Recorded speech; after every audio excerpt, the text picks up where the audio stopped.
Hello प्यारे दोस्तों, NC classes में आपका स्वागत है। हम कक्षा 10 को रसायन विज्ञान पढ़ा रहे हैं। पहला लेसन चल रहा था रासायनिक अभिक्रियाएं एवं समीकरण।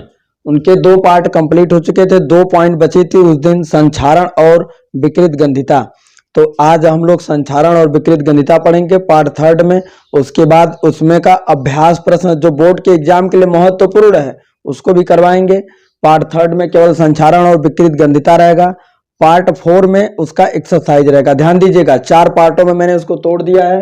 तो पहला पार्ट, दूसरा पार्ट, अब तीसरा पार्ट जो है आपका संक्षारण और विकृत गंधिता खत्म हो जाएगा ये लेसन। उसके बाद एक्सरसाइज का जो काम है, एक्सरसाइज अभ्यास का जो काम है वो अगले पार्ट में मैं बना के दे दूंगा। आइए देखते हैं संक्षारण क्या होता है, उसके बारे में हम लोग पढ़ते हैं। ठीक है, आइए बच्चों देखें संक्षारण होता क्या है। संक्षारण देखिए, नाम से ही पता चल रहा है संक्षारण। संक्षारण का मतलब होता है क्षरण होना। संक्षारण किसी भी धातु का क्या होना? क्षरण होना, क्षय होना। किसी भी धातु का जब क्षय होगा तो उसे क्या कहेंगे? संक्षारण कहेंगे। देखिए यहाँ पे परिभाषा मैंने लिखा, समझिएगा। संक्षारण का अर्थ जंग लगना या मूर्छा लगना होता है जब हम किसी धातु को वायु, पानी, नमी, आर्द्रता के संपर्क में रखते हैं तो रासायनिक अभिक्रिया द्वारा धीरे धीरे नष्ट होने लगती है। तो वह धातु धीरे धीरे क्या होने लगती है? नष्ट होने लगती है। इसे क्या कहते हैं? संक्षारण कहलाती है। संपर्क में रखते हैं तो रासायनिक अभिक्रिया द्वारा धीरे धीरे नष्ट होने लगती है, संक्षारण कहलाती है। कोई भी जब धातु है उसे वायु में, नमी में, पानी में, आर्द्रता के संपर्क में रखोगे तो धीरे धीरे क्या होने लगेगी? नष्ट होने लगेगी, जिसे क्या कहते हैं? संक्षारण कहते हैं। उदाहरण के लिए देख लीजिए, लोहे पर भूरे रंग की जंग का लगना, चांदी पर काली परत का चढ़ना, पीतल पर हरे रंग की परत का चढ़ना। देखिए उदाहरण के लिए, जैसे लोहे को एकदम प्योर लोहा है, उसको ले आकर के रख दीजिए तो धीरे धीरे उस पर क्या होने लगेगी? जंग लगने लगेगी। चांदी पर काली रंग की परत का चढ़ जाना, चांदी को रख दोगे कुछ दिन के बाद वो काला हो जाएगी। पीतल का कोई बर्तन है, उसमें पानी वानी रख दोगे तो कुछ दिनों के बाद धीरे धीरे वो क्या होने लगा? उस पर हरे रंग की परत चढ़ जाएगी। संक्षारण से बचने के उपाय, क्या है? पेंट करके। देखिए बहुत सारा उपाय चल रहा है। अब आप कोई भी धातु है उसको क्या कर देते हैं? पेंटेड कर देते हैं तो संक्षारण से बचने लगती है। ग्रीस लगा करके, तेल लगा करके, यसद लेपन करके। यसद लेपन को गैल्वेनीकरण भी कहते हैं। यसद लेपन को क्या कहते हैं? गैल्वेनीकरण भी कहते हैं।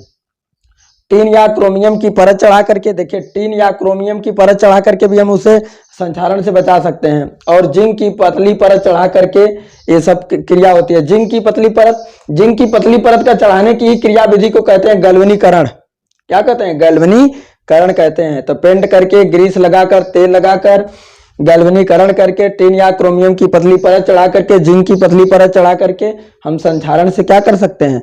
बच सकते हैं। अच्छा, गैल्वेनीकरण होता क्या है? गैल्वेनीकरण के बारे में आपको समझा दें। इसमें ना होता क्या है गैल्वेनीकरण में? देखिए आप लोग लिख लीजिएगा। अगर यसद लेपन अगर आता है कि यसद लेपन क्या होता है या गैल्वेनीकरण क्या होता है तो उसमें आप लोग लिखिएगा कि यह एक ऐसी विधि होती है कि जिसमें द्रवित जिंक को घोल करके उसमें कोई धातु को डुबो करके निकाल लिया जाता है। उसे कहते हैं गैल्वेनीकरण। परिभाषा क्या होगी गैल्वेनीकरण की? गैल्वेनीकरण प्रक्रिया वह प्रक्रिया जिसमें द्रवित जिंक को पानी में घोलकर उसमें किसी धातु को डुबोकर निकाल लेने पर उस पे जिंक की पतली परत चढ़ जाती है। जैसे ये धातु है, सपोज दैट ये धातु ले लीजिए। अब इसको ऐसे पानी में पहले जिंक को घोल लीजिए, पानी में जिंक को घोल के उसमें ऐसे डुबा दीजिए। डुबा करके ऐसे निकाल लेंगे तो निकालने के बाद देखोगे तो उस पर कुछ जिंक की पतली सी परत चढ़ जाती है। जो पतली सी परत चढ़ जाती है उसे क्या कहते हैं? यसद लेपन। क्या कहते हैं? यसद लेपन। या फिर कहते हैं गैल्वेनीकरण, या फिर कहते हैं जिंक की पतली परत का चढ़ जाना। तो जिंक की पतली परत कैसे चढ़ती है? सीधी सी बात है, जिंक को पहले पानी में घोल लीजिए, उसमें फिर धातु को ऐसे डुबो करके निकाल लीजिए तो ये हो जाएगी संक्षारण। इसको आप सभी लोग नोट कर लीजिए। अब एक लास्ट हेडिंग आती है आपकी विकृत गंधिता, उसको लिखवाते हैं। इसको पहले नोट कर लीजिए फटाक दे तुरंत।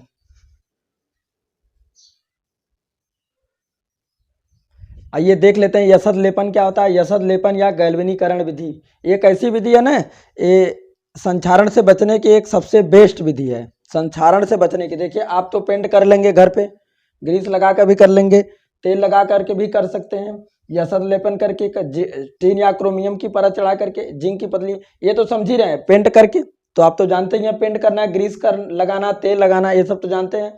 लेकिन यसद लेपन जान लीजिए, यसद लेपन होता क्या है? गैल्वेनीकरण जिसे कहते हैं। ये लिखा है, लोहे या इस्पात से बनी वस्तुओं पर जिंक की पतली परत चढ़ाने की प्रक्रिया को यसद लेपन कहते हैं। लोहे की कोई वस्तु है, लोहे की कोई वस्तु है, उस पर जिंक की पतली परत चढ़ाने की प्रक्रिया को क्या कहते हैं? यसद लेपन कहते हैं। ये हाथ से नहीं करते हैं, देखिए कैसे करते हैं। इस प्रक्रिया में वस्तु को द्रवित जिंक में, द्रवित का मतलब पानी जैसा होता है, द्रव जैसा होता है। जिंक को पहले पानी में घोल लिया जाएगा तो पानी जैसा हो जाएगा। अब बता रहा हूं ना, वस्तु को द्रवित जिंक में डुबोकर फिर उसको बाहर निकालिए जाए। जैसे पानी में कोई बर्तन ले लीजिए, उसमें पानी में डुबो लीजिए, डुबो करके जिंक ऐसे बाहर वस्तु को निकाल लीजिए, तो उस पर जिंक की परत चढ़ जाती है। तो जब जिंक की परत चढ़ जाएगी तो उस पर फिर जंग नहीं लगेगी। ये संक्षारण से बचने की सबसे सर्वोत्तम विधि है यसद लेपन विधि। पेंट तो कर ही सकते हैं, ग्रीस कर ही सकते हैं, तेल लगा ही सकते हैं, लेकिन यसद लेपन संक्षारण से बचने की सबसे बेस्ट विधि है। ये नोट कर लीजिए, संक्षारण से बचने का उपाय। देखिए आपके बोर्ड के एग्जाम में, मैं बता दूं बच्चों, बोर्ड के एग्जाम में सबसे महत्वपूर्ण क्वेश्चन यही है, सबसे महत्वपूर्ण क्वेश्चन, संक्षारण क्या है, इसके बचने के क्या क्या उपाय हैं, समझाइए।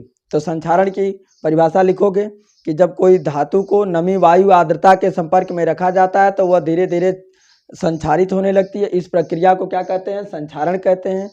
अब संक्षारण जैसे लोहे पर भूरे रंग की परत का चढ़ना, चांदी पर काले रंग की और तांबा पर हरे रंग की परत का चढ़ जाना होता है। इसके बचने के उपाय में क्या क्या है? पेंट करके, ग्रीस लगा करके, तेल लगा करके, यसद लेपन करके, टिन या क्रोमियम की परत चढ़ा करके, जिंक की पतली परत चढ़ा करके। उसमें एक पॉइंट डाल के लिख दीजिएगा बच्चों, यसद लेपन होता क्या है। इसमें द्रवित जिंक में डुबोकर वस्तु को बाहर निकाल लेंगे तो उस पर जिंक की परत चढ़ जाती है। इसी प्रक्रिया को क्या कहते हैं? यसद लेपन कहते हैं। अब आगे हेडिंग पड़ेगी विकृत गंधिता, नोट कर लीजिए इतना, फिर हेडिंग डाल लीजिए विकृत गंधिता। आइए बच्चों देख लीजिए विकृत गंधिता क्या होती है।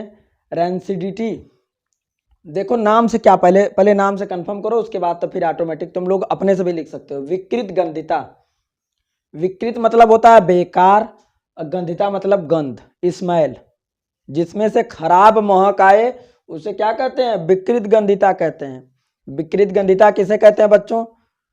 जिसमें से खराब महक आए, विकृत माने बेकार, गंधिता माने गंध, जिसमें से बेकार गंध आए उसे क्या कहते हैं? विकृत गंधिता कहते हैं। विकृत गंधिता का मतलब जिसमें से खराब महक आए उसे क्या कहते हैं? विकृत गंधिता कहते हैं। देखिए, तेल तथा वसा से बने खाद्य पदार्थों को जब लंबे समय तक रख दिया जाता है तो धीरे धीरे ऑक्सीकरण से उसमें गंध आने लगती है। मंद ऑक्सीकरण से, धीरे धीरे, अचानक खराब नहीं होती है, मंद ऑक्सीकरण से उसमें गंध आने लगती है, अर्थात वह खराब होने लगती है। इसे विकृत गंधिता कहते हैं। वह खाने योग्य नहीं रह जाती है। वो जब खराब हो जाएगी तो खाने योग्य कहाँ से रहेगी? जब कोई वस्तु को लंबे समय तक खाद्य पदार्थों को रख दोगे तो वो क्या होने लगेगी? खराब होने लगेगी। ऑक्सीकरण के कारण धीरे धीरे उसमें गंध आने लगेगी, वह खराब होने लगती है। इसे विकृत गंधिता कहते हैं। वह खाने योग्य नहीं रह जाती है। जैसे चिप्स, पापड़, तेल से बने खाद्य पदार्थ, पनीर, पानी, पूड़ी, जो भी कुछ ले लो, A to Z दुनिया की सारी चीजें जब लंबे समय तक रख दोगे तो कुछ भी चीजें खराब हो जाती हैं। बचाने का उपाय, अब इसे खराब होने से बचाने का क्या उपाय है? देखिए, खराब बहुत सारा उपाय तो अभी लिखेंगे, ये पहला पॉइंट है। इससे बचाने का उपाय में ये पहला पॉइंट लिख लीजिएगा। बचाने के उपाय में पहला पॉइंट, इसे बचाने के लिए खाद्य पदार्थों को पैकेट के अंदर बंद करने से पहले, जब खाद्य पदार्थ, देखो चिप्स आ रहा है, पापड़ आ रहा है, नमकीन आ रही है, कोई भी पैकेट आ रहा है तो पैकेट में बंद होके आ रहा है नमकीन का, तो उसमें से क्या करते हैं ना कि ऑक्सीजन गैस बाहर निकाल करके उसमें नाइट्रोजन गैस भर दी जाती है, फिर उसके बाद पैक किया जाता है। कभी देखा होगा चिप्स का पैकेट इतना मोटा सा फूला होता है, लेकिन उसमें 10, 5, 15 चिप्स निकलते हैं। बाकी इतना फूला क्यों रहता है? ये वही नाइट्रोजन गैस भरी होती है। कौन सी गैस? नाइट्रोजन गैस भर दी जाती है ताकि वह लंबे समय तक खराब न हो। नाइट्रोजन गैस इसलिए भरी जाती है कि वह लंबे समय तक खराब न हो। उसमें से कौन सी गैस बाहर कर ली जाती है बच्चों? ऑक्सीजन। कौन सी गैस भरी जाती है? नाइट्रोजन। तो ऑक्सीजन गैस निकाल करके नाइट्रोजन गैस उसमें क्या करते हैं? भर देते हैं, ताकि वो लंबे समय तक खाए। इसीलिए चिप्स की पैकेट देखते हो इतनी मोटी सी फूली रहती है। बात समझ रहे हो कि नहीं? एकदम इतनी मोटी सी फूली रहेगी, उसमें निकालोगे तो 10 चिप्स खाली निकलेगा। बाकी सब क्या होता है? बाकी सब क्या होता है? उसमें नाइट्रोजन गैस होती है, ताकि वो खराब होने ना पाए। तो हम तो यही कहेंगे बच्चों, जो पैकेट खुला रहा करे, अगर उसमें हवा नहीं है तो उसको मत लिया करो, क्योंकि हो सकता है उसमें से नाइट्रोजन गैस निकल गई हो। अब बहुत दिनों की रखी हुई है तो खराब भी हो सकती है। तो थोड़ा देख के आप लोग खाया करिए बच्चों। बिके और बचने का उपाय क्या है?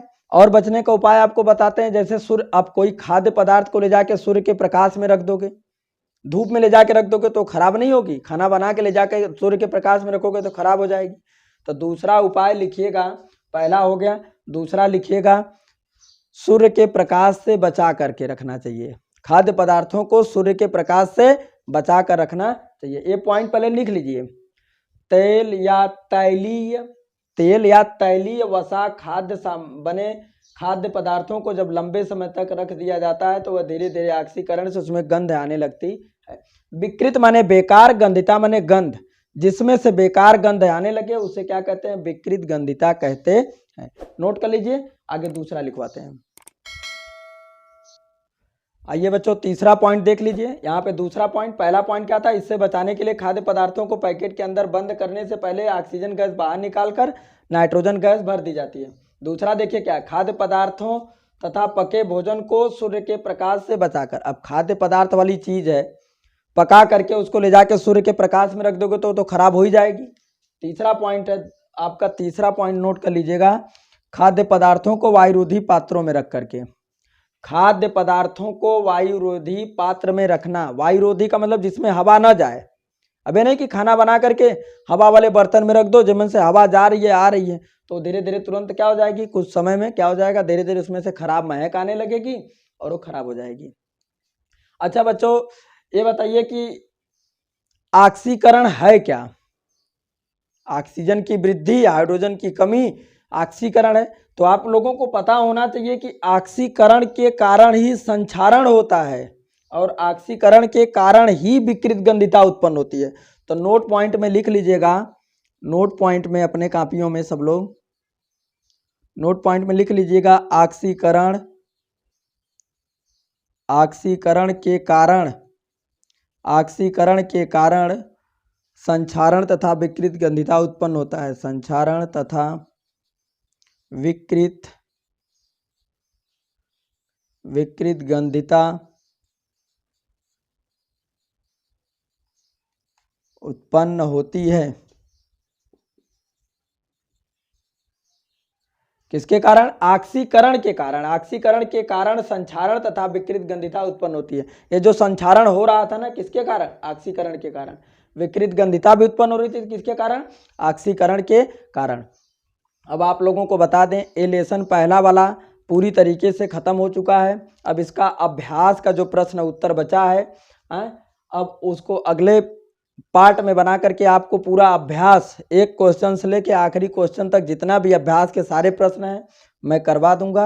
अच्छा, ये पार्ट तीनों, part first, part second, part third, तीनों आप लोग पढ़ लीजिएगा। पूरा पहला लेसन इसमें कंप्लीट, पूरा पहला लेसन है। एक भी पॉइंट कहीं भी छूटी नहीं है, ध्यान लिखिएगा। कहीं भी एक पॉइंट छूटी नहीं है मेरे बच्चों। तो इसको आप लोग देख लीजिए, पूरा लिख लीजिए। एक्सरसाइज मैं करवा रहा हूँ। आगे चलिए देखते हैं अगले, या तो अगले वीडियो में हम एक्सरसाइज करवा देते हैं, इतना नोट कर लीजिए। चलिए अगले वीडियो में हम लोग एक्सरसाइज कर लेते हैं इसका।